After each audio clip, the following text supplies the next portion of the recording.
everybody, welcome back. My name is Abby. I'm with Fitness is Medicine. Today we're going to do another great strength training or resistance training workout that you can do in your home.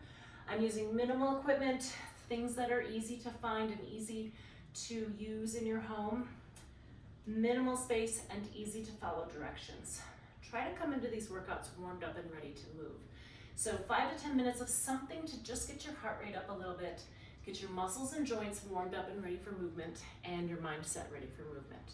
Okay, today we're gonna need one stronger band or tube that's hooked up about chest or hip height, a little bit lighter tube that's also about the same height, a step, which I did not get out, and a medium to lighter set of dumbbells and a fit ball. So put my step there. We're gonna start with a row today.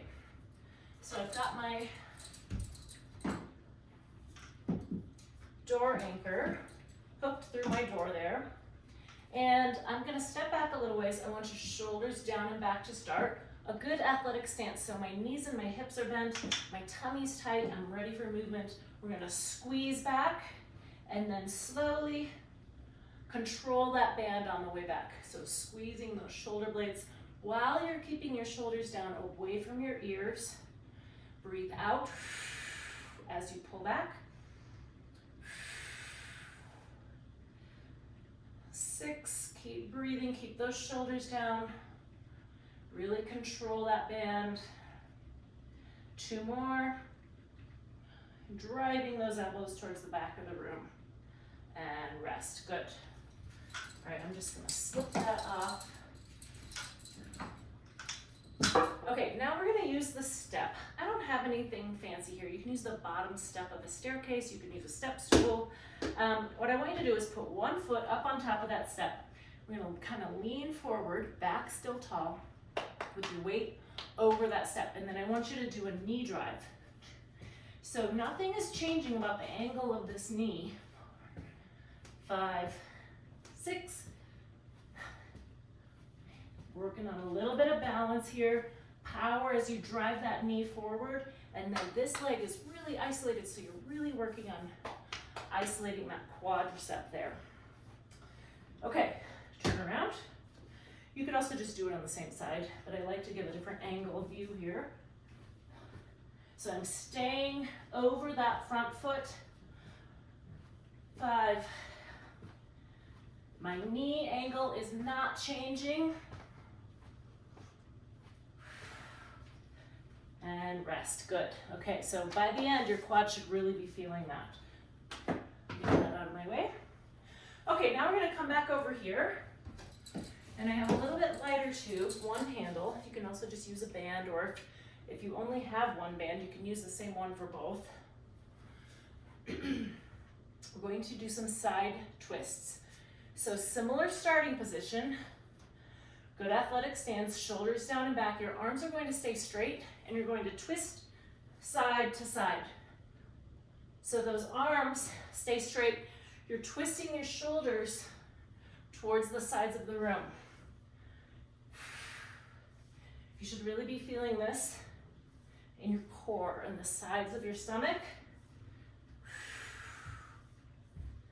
8, 9, 10. All right, good. Okay, next we're going to grab those dumbbells that I talked about, kind of a medium weight, maybe a lighter weight. We're gonna do reverse flies or back flies. And I'm going to have you do these bent over. So if that sounds concerning to you, if you have back pain, maybe sit on a ball or sit on a chair, you can achieve the same thing. Now, to protect your back, good athletic stance, I keep saying that, and what that means is my muscles are engaged. My knees are bent a little, my hips are bent a little. I'm gonna tip over at the hips, so I'm really sitting back in my hips, so I'm kind of in a squat. Now, we're gonna go out to the sides like that. 2, really work on keeping that tummy tight. 4, 5, and notice my back is straight here. There's no rounding of my back. If you need to check a mirror to make sure you're in good form. 2 more. And 10. Good. All right, I'm gonna put these up out of my way. And next we're gonna do a balance challenge. I wanna do a tightrope walk. So what that looks like is you're going to put one foot in front of the other and slowly walk across the room.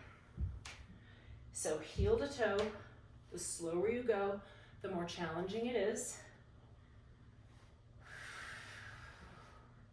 Now you can also hang on to something such as a playground ball or a pillow or something. You don't even have to hang on to anything. And do a little twist.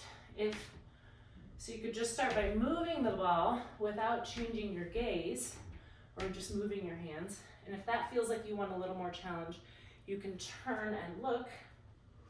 So by breaking your gaze and turning and looking, it works on your proprioception. So work on those different levels. Just start with the tightrope to begin with, and then add more as you get stronger. All right, the last one, we're gonna sit on a fit ball and do some abs. So you can, I tell people I like to kind of roll to the front of the ball, then bend your knees, kind of dig your heels in. You can also do this next to a wall, so then my toes are against a wall, help stabilize you. Now your goal is to lean back and come up, but you're only going to come back up about 2/3 of the way. And what that does is it keeps your core engaged. 5, keep breathing. It's important to breathe with all exercises, but it can be extra challenging with core movements, core specific movements. 8, 9, and 10. Good. So it's important to just to keep that small range of motion, because when you come all the way up, your abs get to relax. So we want to keep them engaged, really keep them getting stronger. Okay, go through all of these 1 or 2 more times, add a little cardio in between, keep that heart rate up, and then follow with a good cool down and stretch. If you have any questions or need any modifications, please feel free to reach out privately or leave a message below in the comments. Other than that, have a great workout and we'll see you next time. Thanks everybody.